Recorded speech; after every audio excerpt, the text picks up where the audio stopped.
नमस्कार स्टूडेंट। हमने पिछले क्लास में स्थानीय स्वशासन के नगरीय नगरीय स्थानीय स्वशासन के संगठन, शक्ति एवं कार्य के इस बारे में पढ़े, जिसमें नगर निगम, नगर पालिका और नगर पंचायत और छावनी परिषद के बारे में हमने जाने। आज हम जानेंगे कि जो नगरीय स्वशासन है, नगरीय स्वशासन व्यवस्था है, उसको अपनी व्यवस्था को संचालित करने के लिए पैसा कहाँ से उपलब्ध कराया जाता है।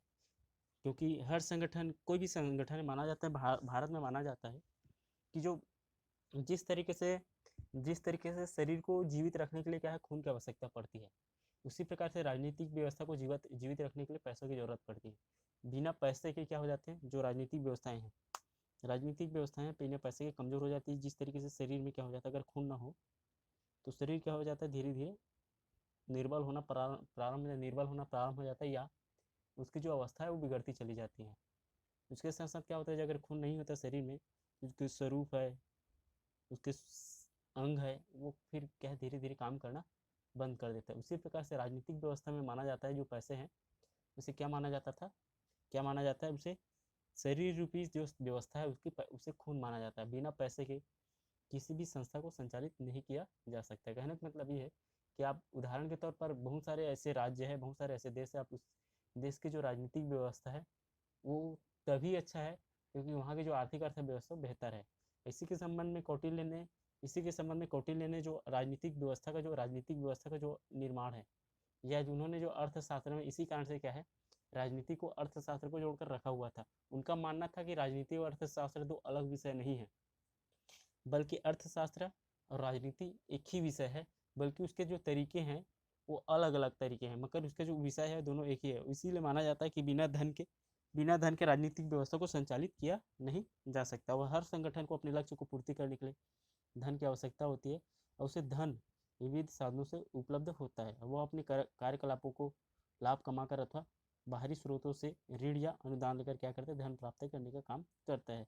चूंकि स्थानीय शासन में शासन का शब्द जुड़ा हुआ है, इसलिए उसे किसी अन्य शासन की भांति कर लगाने या वसूलने का भी अधिकार होना चाहिए। किंतु स्थानीय शासन का उच्चतर स्तर के शासन के तात्विक अंतर होता है, या उसके समान उसको ताकत नहीं प्रदान किया जाता। स्थानीय शासन थोड़ा ज़्यादा शक्तिहीन होता है, अतः उसे जो करारोपण का अधिकार प्राप्त होता है वह संविधान से प्राप्त मूल अधिकारों में नहीं होता है, और उन्हीं करों के को लगा सकती है जिनकी स्वीकृति राज्य सरकार उनको देती है। राज्य सरकार को भी इस बात पर पूर्ण स्वतंत्रता होती है कि उन्हें करों की जो सूची स्थानीय शासन को आंतरिक रूप से दी गई है उसमें इच्छानुसार से घटाया बढ़ा सकती है। नगर शासन को 66% आय करों से, 21% करों से और अन्य करों से प्राप्त होती है, और साधनों से, तथा 13% अनुदान प्राप्त होती है। कहने का मतलब ये कि करों पर सबसे अधिक निर्भर नगर निगम होता है, उसे कम नगर पालिकाएं, और सबसे कम असूचित तथा नगर क्षेत्रीय समिति, जो अपने उद्देश्यों को प्राप्त करने के लिए करों के माध्यम से क्या करते हैं, धन अर्जित का काम करते हैं। मगर स्थानीय स्वशासन के वित्त एवं धन प्राप्ति के अगर साधन देखें तो स्थानीय स्वशासन को अपनी वित्तीय समस्या को विभिन्न करों से वसूल कर पूरा करना पड़ता है। मगर संविधान में स्थानीय स्वशासन के कुछ अलग अलग जो उपाय उपयोग के लिए क्या है, कोई कर निश्चित नहीं किए गए हैं, परंतु फिर भी क्या है, ये सदैव यही स्थिति नहीं थी कि जो 1921 में 1937 के काल में स्थानीय स्वशासन के लिए करों का एक पृथक क्षेत्र बनाया गया था। मगर 1919 में भारत अधिनियम में जो 1921 में लागू किया गया, तब पद, रास्ता कर, भवन कर, घर का कर, चुंगी कर, सीमा कर, भूमि के मूल्य पर कर करना, तथा वाहनों पर कर, परिचारकों पर कर, घरेलू नौकरों पर कर, पशु कर, निजी हाटों एवं बाजारों पर कर, व्यापार तथा वित्त व्यापार वित्त तथा उद्यमों पर कर आदि लिए जाते थे। मगर इसके बाद 1935 में जब भारतीय अधिनियम लागू हुआ तो करों के जो किसी भी स्थानीय सूची का उल्लेख नहीं था, अतः 1937 से उस अधिनियम के परिवर्तन के साथ साथ स्थानीय शासन के जो करारोपण के जो विशिष्ट स्थिति थी उसे भी बदला जा चुका है। आज वर्तमान में संविधान में स्थानीय शासन के लिए अथवा स्थानीय शासन के द्वारा लगाए जाने वाले करों का उल्लेख है, जैसे कि केंद्र तथा राज्य सरकारों के लिए। वर्तमान में स्थानीय शासन के वित्त मामलों में राज्य सरकार की कृपा निर्भर रहती है। इस निर्भरता को दूर करने के लिए सुझाव दिया गया है कि संविधान में स्थानीय शासन के जो अन्य उपयोग के लिए करों एवं एक सूची सम्मिलित कर दी जाए, जिसके आधार पर किया जा सके, स्थानीय स्वशासन को कमाने का एक जरिया मिल जाए। इस प्रश्न की जवाब 1951 के स्थानीय वित्त जांच आयोग ने जांचने दी थी। समिति ने कुछ अलग अलग रूप में स्थानीय शासन के जो अलग अलग उपयोग के लिए 13 करों की सूची का निर्माण किया था, जिसमें उन्होंने कुल मिलाकर 13 करों में से इस समय एक केंद्रीय सूची और 12 राज्य सूची में सम्मिलित है। इस समितियों ने जो 12 करों की जो सूची बताई थी, उसमें मुख्यतः अगर देखें तो रेलवे, समुद्री एवं वायु मार्गों द्वारा ढोए जाने वाले सामान एवं यात्रियों पर कर लगाना, भूमि तथा भवन कर, खनन संबंधी आदि करों पे कर लगाना। उसके साथ साथ क्या करना, स्थानीय क्षेत्र में उपयोग तथा बिक्री में लिए जाने प्रविष्ट होने वाले माल पर कर लगाना, बिजली की खपत पर अन्य पर कर, समाचार पत्रों में प्रकाशित विज्ञानों को छोड़कर अन्य विज्ञापनों पर छोड़ कर लगाना। उसके साथ साथ सड़कों पर अंतर देशीय जल मार्गों पर ढोए जाने वाले माल तथा यात्रियों पर कर लगाना, वाहन कर, पशुओं एवं नावों पर कर, रास्ता का कर, व्यापार, उद्यम तथा नौकरी पर कर और वित्त कर और मर्जन आदि पर कर लगाने के संबंध में 1951 के सुझाव जांच समिति में सुझाव दिया गया था। मगर करारोपण की जो जांच समिति बनाई गई थी 1953 में, उन्होंने क्या किया था, उन्होंने इस प्रश्न पर विचार किया कि कौन से विशिष्ट कर स्थानीय शासन के सुपुर्द कर दिया जाए तथा उसे किस प्रकार आश्वासन दिया जाए। इसके लिए निर्धारित कर राज्य सरकार को अतिक्रमण से मुक्त रहेंगे। उसने स्थानीय शासन के लिए कुछ 10 करों के आरक्षित करने के सुझाव दिए थे, मगर यह भी कहा था कि इन सुझावों का अर्थ ये नहीं है कि जहाँ आवश्यक हो वहाँ हो। यदि राज्य सरकार वांछनीय समझे तो इन करों को स्थानीय निकाय से अंतरित किया जाए, न किया जाए। कहने का मतलब यह है कि उसे स्थानीय शासन को बाहर न्याय किया जाए, जिसमें सबसे पहला उनके द्वारा जो सुझाया गया था, भूमि तथा भवन कर है, चुंगी है, यंत्र संचालित वाहनों को छोड़कर अन्य वाहनों पर, पशुओं तथा नावों पर, वृत्तीय व्यापार उद्यम एवं नौकरी पर, समाचार पत्रों पर, नाट्यशाला पर, संपत्ति के हस्तांतरण पर, सड़क तथा आंतरिक जल मार्गों पर ढोए जाने वाले मालों पर और रास्ता कर। मुख्य प्रश्न तो यह था कि स्थानीय शासन के निर्धारित करों से आय कितनी होगी। स्थानीय शासन को उपलब्ध कर प्रकृति से इतनी नमनीय होनी चाहिए कि वे उसके निरंतर बढ़ते हुए कार्यों को प्राप्त हो सके। अतः स्पष्ट ये था कि स्थानीय करों से पृथक सूची संविधान में समाविष्ट कर लेने से मात्र भारत में स्थानीय शासन के निकायों की गंभीर एवं निराशाजनक समस्याओं को समाधान नहीं किया जा सकता। वर्तमान में समय में नगरीय स्थानीय शासन के कुछ मुख्य कर उसके द्वारा लिए जाते हैं, जिसमें अगर देखें सबसे पहला देखें तो संपत्ति कर, जिसमें जलापूर्ति, सफाई, जल निकास, बिजली, कचरा हटाना आदि सेवाओं के बदले में लगाए जाते हैं। उसके बाद आता है स्थानीय क्षेत्र में उपभोग बिक्री के लिए आने वाले माल पर कर लिए जाते हैं, जिसमें सामान्यतः चुंगी कहते हैं, वाहन कर मोटर वाहनों को छोड़कर, और संपत्ति कर। इन सभी चीज़ों के माध्यम से क्या किया जाते हैं, संसाधन जुटाने का कार्य करते हैं। तो सामान्य हो गए, मगर क्या कुछ मुख्य अगर कार्य देखें स्थानीय शासन द्वारा जिसके माध्यम से कर वसूलने का कार्य करते हैं, जिसमें सबसे पहला आता है संपत्ति कर। तो भारत में स्थानीय शासन के राजस्व के एकमात्र सबसे बड़ी साधन है धन कमाने का, वो संपत्ति कर को माना जाता है, जिसमें तमिलनाडु, बंगाल, बिहार, उड़ीसा के ये सर्वोच्च स्थान पर। किंतु कर नाम का भ्रामक है, क्योंकि केवल अचल संपत्ति अर्थात मकानों पर ही क्या किया जा सकता है, टैक्स लगाया जा सकता है।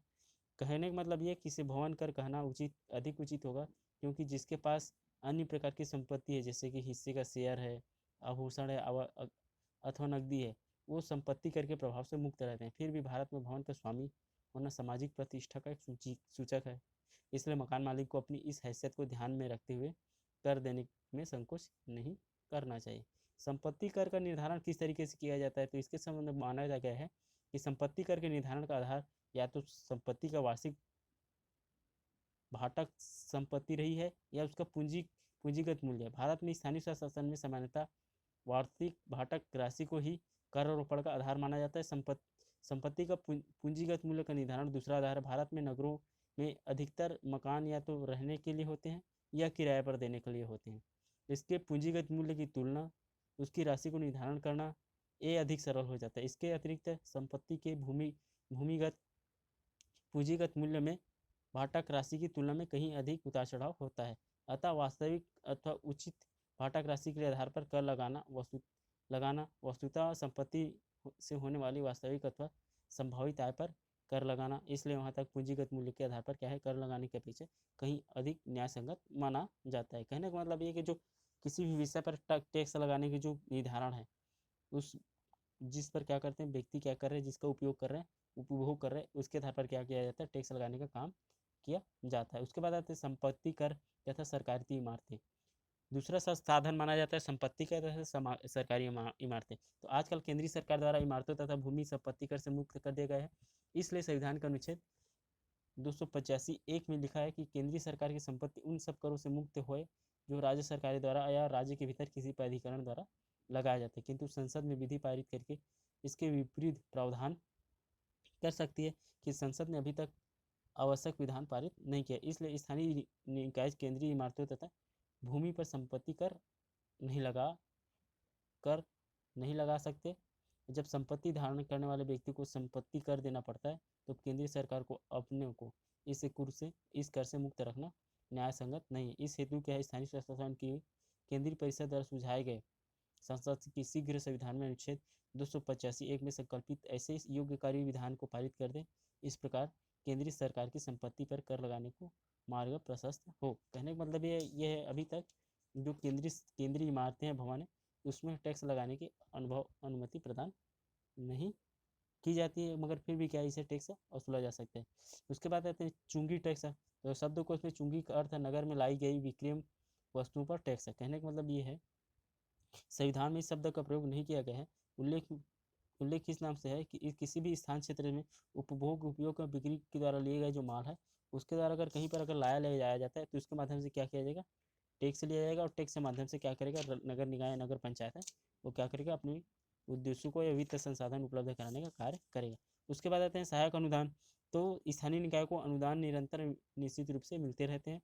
एक तो राज्य सरकार द्वारा या केंद्र सरकार द्वारा प्राप्त किया जाता है, और उसके द्वारा भी क्या करते हैं, जो क्या स्थानीय स्वशासन है अपने उद्देश्यों को पूरा करने का कार्य करते हैं। उसके बाद आते हैं स्थानीय स्वशासन की संस्थाओं को प्राप्त होने वाले वित्त। इससे जो स्थानीय स्वशासन को जो पैसा प्राप्त होता है वो कहाँ कहाँ से प्राप्त होता है, तो यहाँ पर बताया गया है। अगर स्थानीय स्वशासन का निर्माण का अधिकार क्षेत्र, उत्तरदायित्व एवं वित्त आदि राज्य सरकार अधिनियम बनाकर क्या करते हैं, अध्यादेश के माध्यम से निश्चित करते हैं। इसमें कोई भी परिवर्तन राज्य सरकार द्वारा ही किया जाता है। इसके आय का स्रोत भी राज्य सरकार द्वारा ही निश्चित किया जाता है। सभी राज्यों में स्थानीय संस्थाओं के आय के स्रोत करीब करीब एक समान है। और हम यहाँ उदाहरण के रूप में अगर बिहार के उपयुक्त स्थानीय संस्थाओं के वित्त साधन के रूप में अलग अलग अध्ययन कर सकते हैं। जैसे कि हम अगर देखें तो वित्त निगम संचालन हेतु वित्त की आवश्यकता होती है। और राज्य सरकार जब निगम की स्थापना करती है तो उसी समय इसके आय के जो स्रोत है उसे निश्चित कर देती हैं। संघ द्वारा शासित क्षेत्रों में जब निगम के निर्माण होता है तो संघ सरकार कानून बनाती है और इसके राजस्व को स्रोत निश्चित कर देती है। अगर निगम के वित्त संबंधी स्रोत को अगर देखें तो सबसे पहला ये है कि राज्य सरकार द्वारा दिया गया जो अनुदान है उसके माध्यम से क्या करता है, निगम अपनी कार्यों को संचालित करने का कार्य करते हैं। उसके साथ साथ निगम संपत्ति कर के माध्यम से भी, निगम संपत्ति से प्राप्त आय के माध्यम से भी क्या कर सकते हैं, अपनी कार्यों को संचालित करने का कार्य करते हैं। उसके साथ साथ निगम संपत्ति, उसके बाद आते हैं विशेष सेवाओं के लिए भी कर लगाकर, उसके साथ साथ शुल्क या फीस लगाकर या कर लगाकर कर भी क्या कर सकते हैं, जो नगर निगम है वो अपनी उद्देश्यों को पूरा कर सकते हैं। उसके साथ साथ दूसरा आता है नगर पालिका के वित्त। तो नगर पालिका के वित्त में आता है किसी भी संस्था के सुचारू रूप से संचालित करने का जो प्राप्त आय की आवश्यकता होती है, आय के अभाव में व्यय संभव नहीं है। तो नगर पालिका अपने क्षेत्र के अंतर्गत बहुत सब व्यय करना पड़ता है, जिसके लिए कुछ आय के स्रोत आय होना जरूरी है, जिसमें वो क्या करते हैं, कर के माध्यम से क्या करते हैं, अपने उद्देश्यों को प्राप्त करने का काम करते हैं। जिसमें कर मुख्यतः दो प्रकार के होते हैं, एक तो प्रत्यक्ष कर होता है और एक अप्रत्यक्ष कर होता है। प्रत्यक्ष कर के माध्यम से मकान कर, पेशा कर और परिस्थिति और संपत्ति कर लगा कर क्या करते हैं, नगर पालिका अपने उद्देश्यों को पूरा करने का काम करता है। जबकि अप्रत्यक्ष कर में सरकारी अनुदान, फीस या शुल्क, सेवाओं के लिए विशेष कर या रेट करना तथा विभिन्न प्रकार की चीज़ों को पूरा करने का काम करता है। उसके बाद आता है ग्राम पंचायत के वित्त अगर संसाधन उपलब्ध कराने की जो बात है, तो कोई भी कार्य पैसे के अभाव में सुचारू रूप से संचालित नहीं किया जा सकता। यह बात ग्राम पंचायत के साथ साथ चरितार्थ होता है। इस कारण से राज्य सरकार ने ग्राम पंचायतों को कुछ कर लगाने का अधिकार दिया है और समय समय पर सहायता के लिए कुछ अनुदान भी देती है। अगर ग्राम पंचायत को अगर कुछ अनुदान अगर मिलता है तो जिसमें सबसे पहले आता है, अगर टैक्स अगर लगाता है तो अनिवार्य टैक्स 1959 के संशोधन से पहले हर एक ग्राम पंचायत को 18 वर्ष से लेकर 50 वर्ष के पुरुष पर श्रम टैक्स लगाने का अधिकार था। मगर किसी भी स्वस्थ वयस्क पुरुष को यह भी कर देना पड़ता था किसी भी पुरुष को साल भर में 48 घंटे की मजदूरी ली जाती थी और 1959 के संशोधन के बाद इसे समाप्त कर दिया गया है। तो इस प्रकार से टैक्स पहले लिया जाता था। उसके बाद है अनुपूरक टैक्स। तो अनिवार्य कर के अलावा ग्राम पंचायतों को अनुपूरक टैक्स लगाने का भी अधिकार है। यह कर पंचायत किसी भी विशेष परिस्थिति में राज्य सरकार के आदेश पर निम्नलिखित व्यवसाय एवं चीज़ों पर लगा सकती है। जैसे पंचायत अपने तथा उनके नियंत्रण में पड़ने वाले हाटों में बिकने वाली सामानों पर, ग्राम में बिकने वाली जानवरों एवं पंजीयन शुल्क, धर्मशाला या विभिन्न प्रकार की जो चीज़ है उसमें टैक्स लगाकर ग्राम पंचायत पैसा अर्जित करती है। उसके साथ साथ जो ग्राम पंचायत है सरकारी अनुदान प्राप्त करने का भी उसे अधिकार प्राप्त होता है। उसके साथ साथ आते पंचायत समिति का भी। बलवंत राय मेहता समिति ने पंचायती राज सिफारिश में यह कहा था कि पंचायत समिति को आय के मामलों में स्वावलंबी बनाना अनिवार्य है। अगर स्वावलंबी अगर नहीं बनाएंगे तो हम पंचायती राज व्यवस्था को बेहतर नहीं बना सकते। उसके संबंध में उन्होंने कुछ सुझाव दिए थे। कुटीर उद्योग, ग्रामोद्योग के लिए विकास के संबंध में बात कही थी। राज्य सरकार द्वारा समिति को हस्तांतरित करने के लिए बात कहा गया था। जिला परिषद को उसके द्वारा तदर्थ अनुदान देने के बारे में कहा गया था। तो कहने का मतलब ये है कि पंचायती राज व्यवस्था में या स्थानीय स्वशासन में वित्त संसाधन की जो समस्त जरिया है वो स्थानीय स्तर पर टैक्स लगाना या राज्य सरकार द्वारा अनुदान देना, जिसके आधार पर क्या करते हैं अपने उद्देश्यों को पूरा करने का कार्य करते हैं। अगर उसी आधार पर अगर जिला परिषद का अगर टैक्स देखें तो जिला परिषद में भी क्या किया गया, जिला पंचायती राज योजना को सुचारू रूप से संचालित करने के लिए इन्हें 3 स्तरों पर बांटा गया। जिला परिषद की कार्यकुल संचालन उसके प्राप्त आय के साधन पर निर्भर करता है और विभिन्न प्रांतों में इसकी जो आय है विभिन्न अलग अलग तरीके। फिर भी अगर मुख्य तौर पर सामान्य तौर पर देखें तो जिला पंचायत है, जिला परिषद है द्वारा लगाया जो प्रत्यक्ष कर लगा सकता है, धार्मिक स्थलों पर टैक्स लगा सकता है। वहाँ उसके साथ वो समिति का गठित करके क्या करता है, कहीं से भी क्या कर सकता है, आय प्राप्त कर सकता है।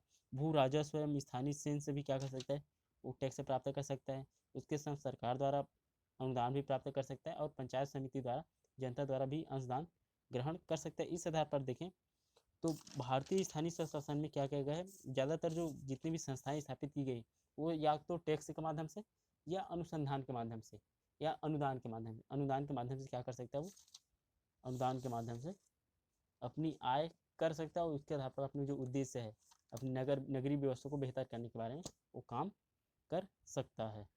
अगले क्लास में हम पढ़ेंगे स्थानीय स्वशासन में नौकरशाह, लोकपाल, लोकायुक्त, सूचना का अधिकार, इन चीज़ों के बारे में।